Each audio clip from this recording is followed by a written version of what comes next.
lying here this morning, boy, I know you're still the one. I fell in love again last night.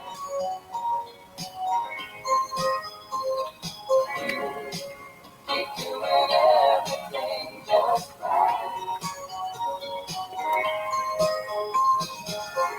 You're the reason my heart keeps beating, and every morning it keeps repeating. I fell in love again last night. We were talking about some future plans and how far. All right. Good evening, boys and girls. Princesses, and your neighbors. Now here's my groove. You found yourself smack dab in the middle of a Wednesday night setting a spell with Grandpa. We got your cats tonight, boy. Bringing it in with fell in love again last night. The Forrester sisters done. Been a long time since I heard the Forrester sisters. Let's give it up for the Forrester sisters off the Greatest Hits album. Yeah. Thank you, sisters. Thank you, Forrester sisters. Thank you. All right. Yes, folks, we got a good one tonight. Yes, we do. We got a lot going on. It's the middle of the week. Actually, it's Thursday night because I didn't feel good Wednesday night, so I apologize. And I fell asleep early, so decided to go on do Thursday night. Okay. So tonight in the children's reading, we're coming to the 20th Century Children's Book Treasury, and it's selected by Janet Schulman. And tonight we're going to be reading the Millions of Cats, written and illustrated by Wanda Gag.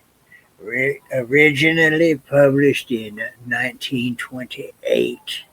So we'll be going over that here in a few minutes. All right, let's hear it for our cats tonight.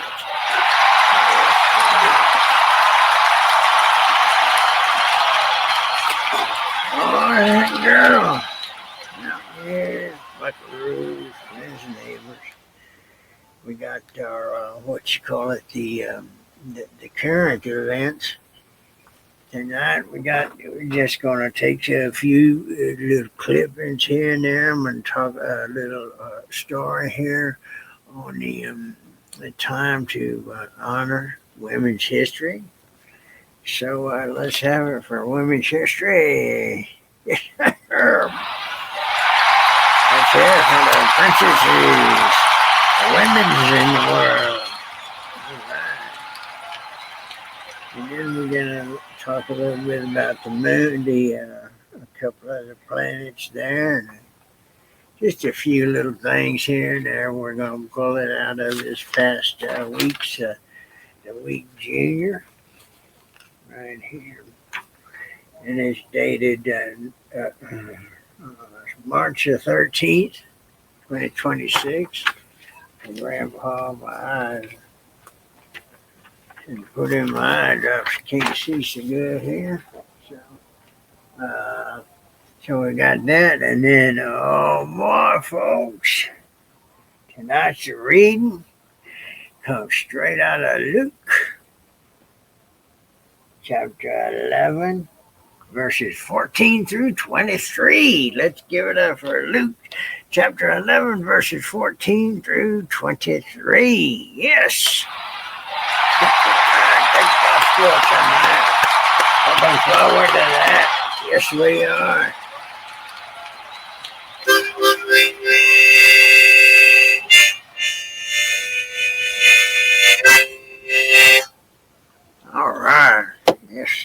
mouth organ going on.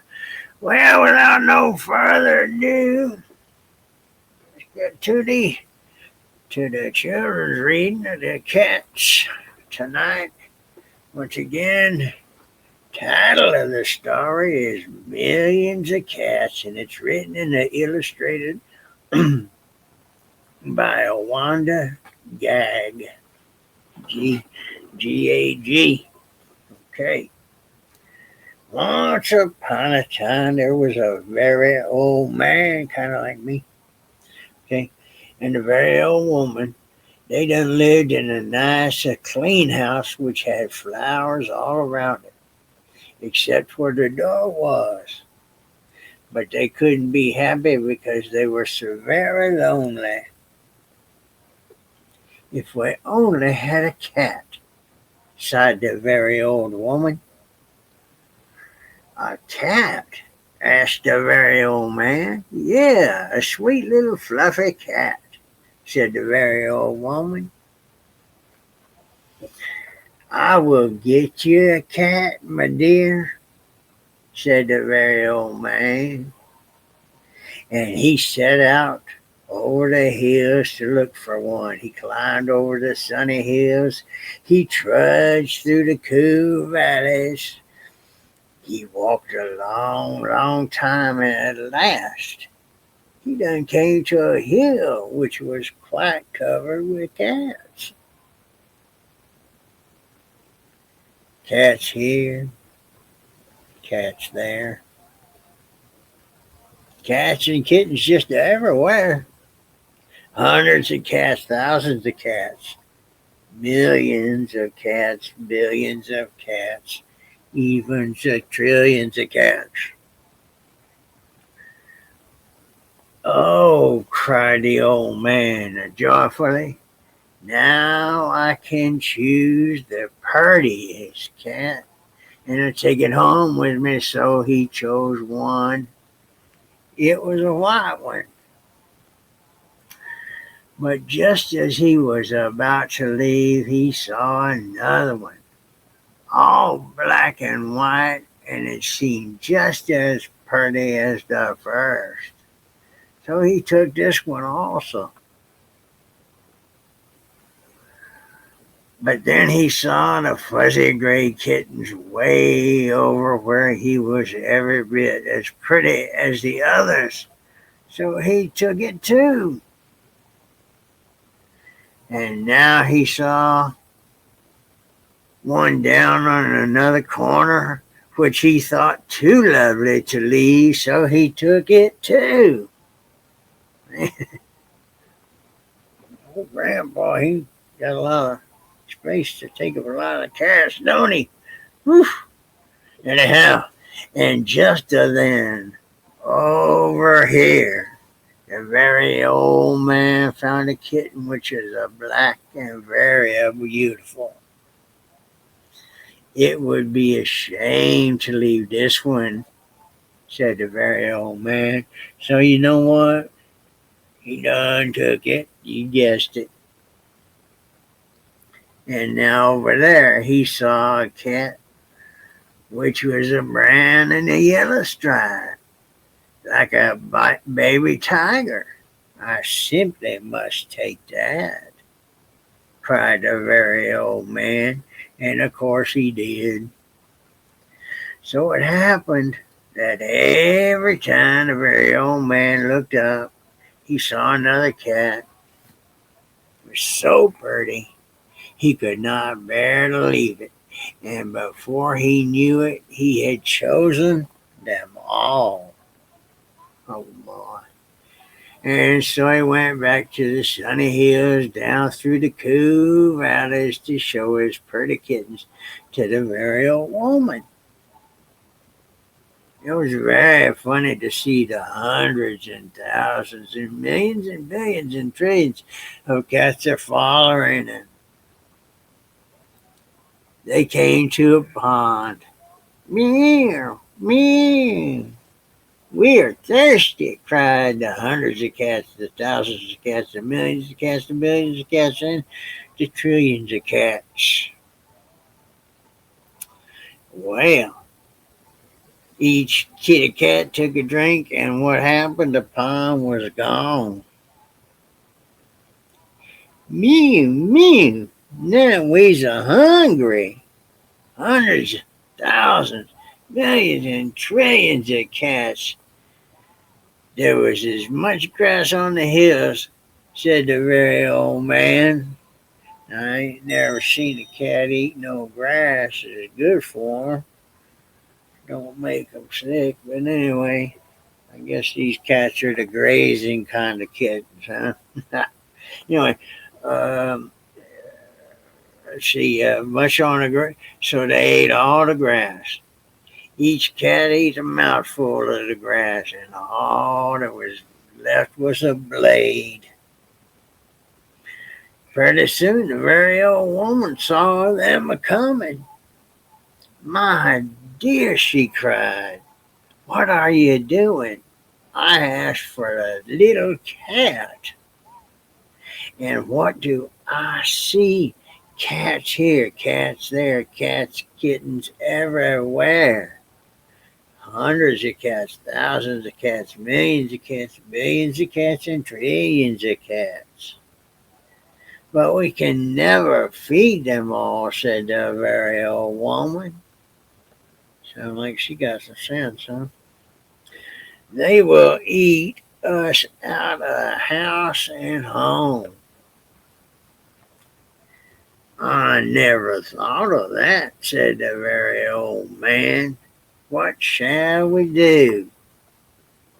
The very old woman thought for a while, and then she said, I know. We will let the cats decide which one we should keep.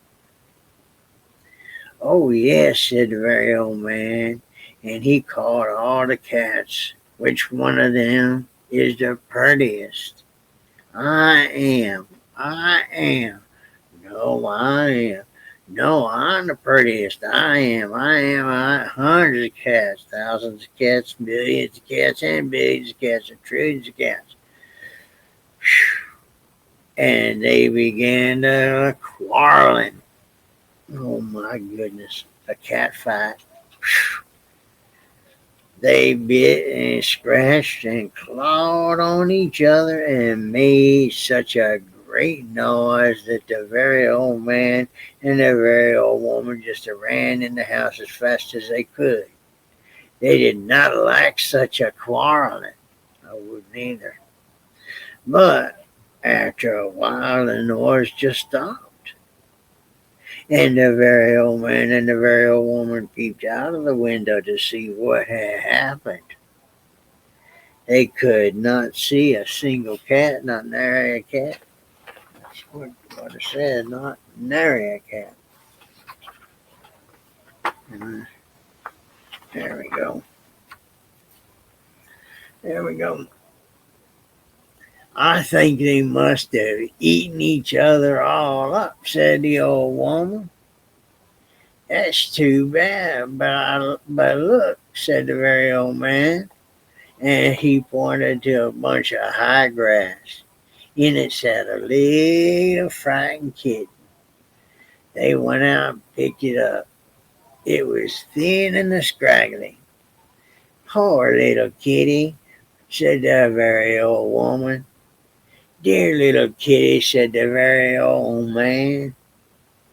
How does it happen that you were not eaten up with all those hundreds of thousands of millions and billions and trillions of cats? Oh, I'm just a very homely little cat, said the little kitten.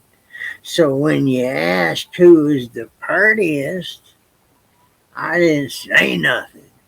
So nobody bothered me. They took a kitten into the house when the very old woman gave it a warm bath and brushed its fur, soft and shiny. Man, every day they gave it plenty of milk, and soon it grew up nice and plump. And it's a very pretty cat after all, said the very old woman. It's the most beautiful cat in the whole world, said the very old man. I ought to know, for I've seen hundreds of cats, thousands of cats, millions of cats, billions of cats, and trillions of cats, and not one was as pretty as this one. And there you got the pictures there were drawn in there. And there grandma and grandpa just sitting at the table there with the kitty cat down at the foot. And they just had a good time. And that's the story. That's it. Let's give it up for the cats. Yeah. Oh, let's try that again. We got a great studio audience tonight with us. Got a packed house again, folks. Thank you. Yeah. Good start. Good start. Parts did, cool down so the heaters are running. Dries the air right out.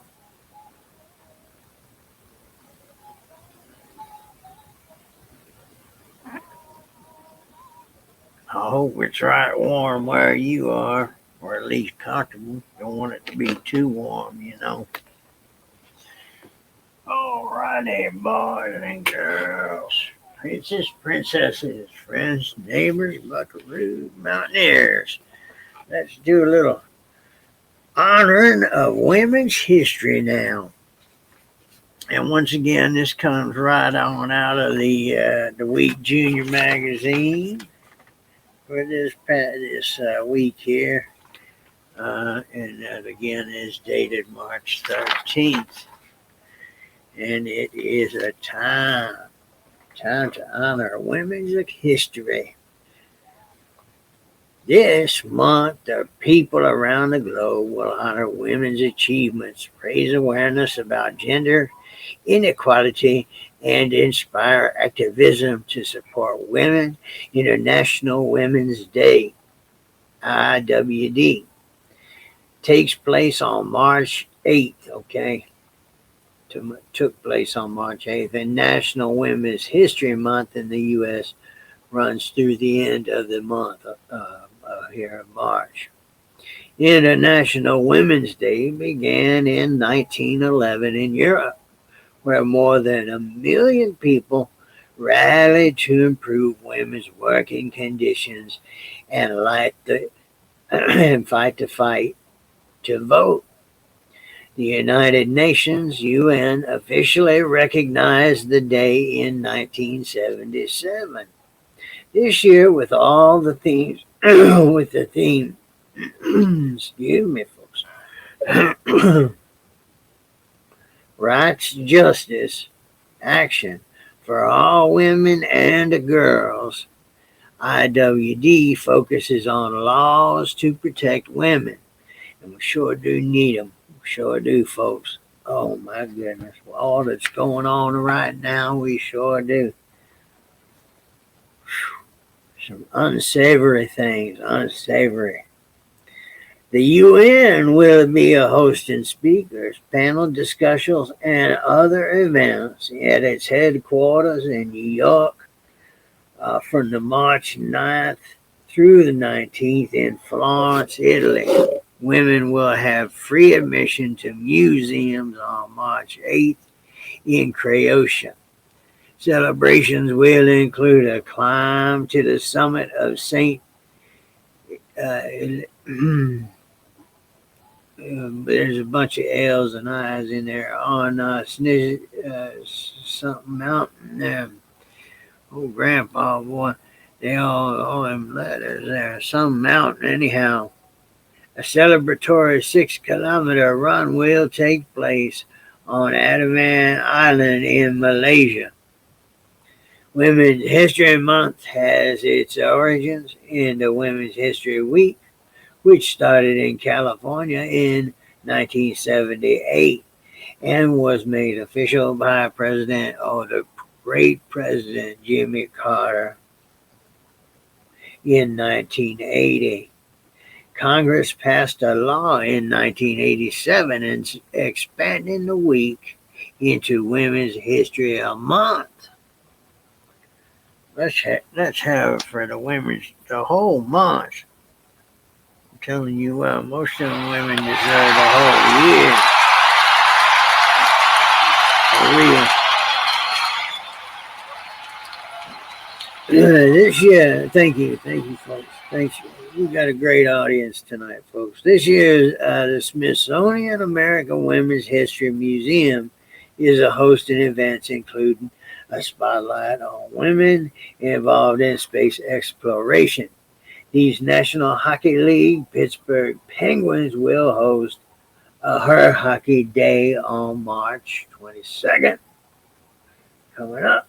The city of Pasadena, California will host Amelia Earhart's paper plane race and discussion on how to achieve equal pay for women. That should be a good one, folks. That should be a good one out there in California.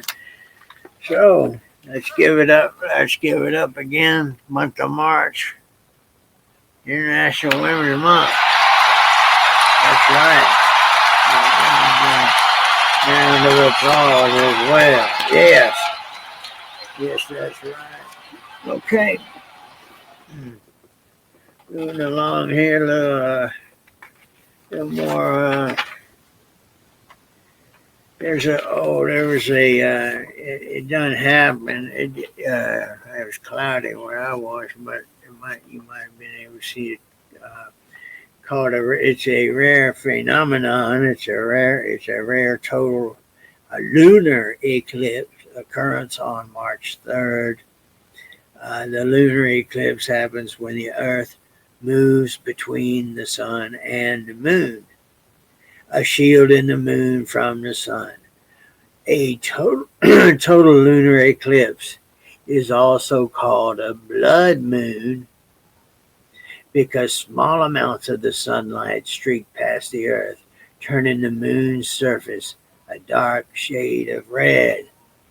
So I don't know if you can see real good on that right up here. There's it right there. And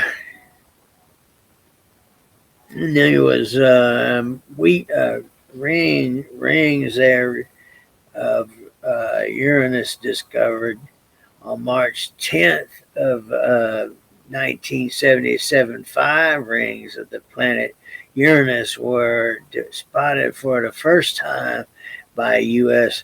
scientists who were aboard NASA's Culpeper Airborne Observatory.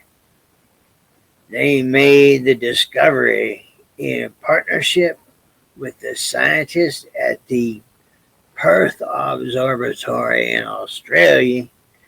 Since then, at least 13 more rings have been discovered around this planet Uranus. Rings have also been discovered around the planets Jupiter and Neptune. So, there's a picture right there. I don't know how good that comes in. Anyhow, so and then just the word of the week is not affordability this week. It's changed. It's cereal now. So we must all learn the new word of the week is cereal. The word cereal began to be used in the ancient times, okay, when Ceres was reserved as a Roman goddess of agriculture, and cerealis meant belonging to Ceres. Okay, Ceres was responsible for nurturing and protecting good food-giving plants, which is why grains were given her name. And there you have the meaning behind cereal. So, last week affordability, this week cereal. Right, let's give it up for our new word of the week, folks. boys and girls, friends and neighbors, buccaneers and buckaroos. Got that. Got that. What else we got in here? Anything interesting? Oh, we had 2 state primaries. Uh, let's see. On March 3rd, primary elections were held to determine who would run for the U.S. Senate on Election Day, November 3rd. In Texas, James Tallarico won the Democratic primary with 52.8% of the vote. None of the Republicans received 50% of the vote, which means there is a runoff. John Cronin and Ken Paxton will face each other in this runoff in May. Also in North Carolina, Roy Cooper won the Democratic primary. Let's give a round of applause for Roy Cooper. He's our governor, was our governor. Yes, sir. Round of applause. Roy Cooper won the Democratic primary. And Michael Watley won the primary, the Republican primary. So that's the news for the primaries. How about and we got round of applause for America's always had free and fair elections, always will. Yes, sir. All right, folks. Well, it's time now for the gospel. Yes. Praise the Lord. Luke 11, chapter 14 through 23. Let's give it up for the gospel. Yes, sir. Praise God. Take the cover off here. Be respectful of the Lord. Okay. So let me read this, and then we'll have a little discussion right out of the Lutheran Study Bible that we got here. So again, we're going here to Luke chapter 11, verses 14 through 23. Jesus and Beelzebub. Now he was a casting out a demon that was a mute. When the demon had gone out, the mute man spoke, and the people marveled. But some of them said, he cast out demons by Beelzebub, the prince of demons, while others, to test him, kept seeking from him a sign from heaven. But he, knowing their thoughts, said to them, now this is Jesus talking, he said to them, every kingdom divided against itself is laid waste, and a divided household fails. Remember these words, folks. I'm going to read them again. Every kingdom divided against itself is laid waste, and divided households fall. Okay. And if Satan is also divided against himself, how will his kingdom stand? That's right. For you say that I cast out demons by Beelzebul, and if I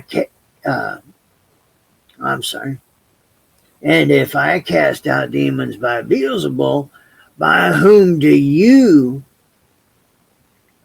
your sons cast them out? Therefore they will be your judges. But if it is by the finger of God that I cast out demons, then the kingdom of God has come upon you. When a strong man, fully armed, guards his own palace, his goods are safe. But when one stronger than he attacks him and overcomes him, he takes away his armor in which he is trusted and divides his spoil. Whoever is not with me is against me, and whoever does not gather with me scatters. Verse 23, whoever is not with me is against me. This is Jesus speaking. And whoever does not gather with me scatters. The end of the reading. In the name of the Father, and of the Son, and of the Holy Spirit. Amen. Whew, folks, this is a good one here. Now, coming out of the Lutheran Study Bible, we're going to do a little, there we go, Concordia.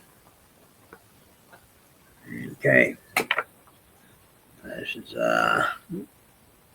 reading here, the study part of it. Jesus responds to accusations that he performs exorcism by Satan's power. He points out just how self-defeating that would be. Sadly, however, people continue to misunderstand Jesus. Sounds like people, doesn't it? They place themselves in an equally self-defeating position when they listen to and follow Satan. What good news, then, to hear that Jesus has overcome the devil and opened God's kingdom to all who hear his word and follow him. Let us pray. Lord, your Son has overcome sin, death, and the devil for us. Lead us to abide in him steadfastly until the end. Amen.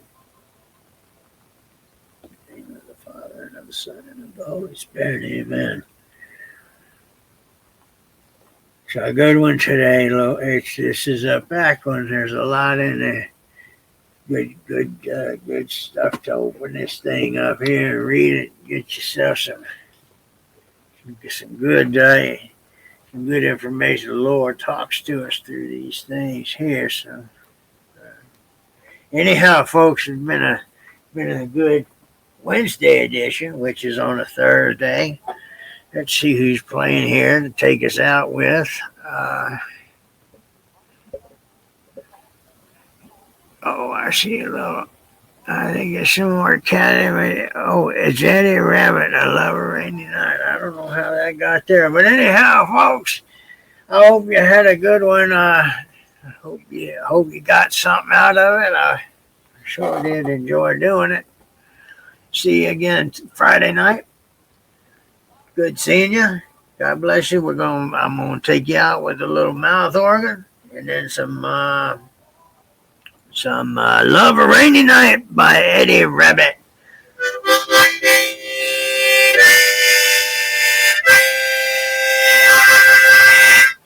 All right. Good night, folks. Good evening. Have a good evening.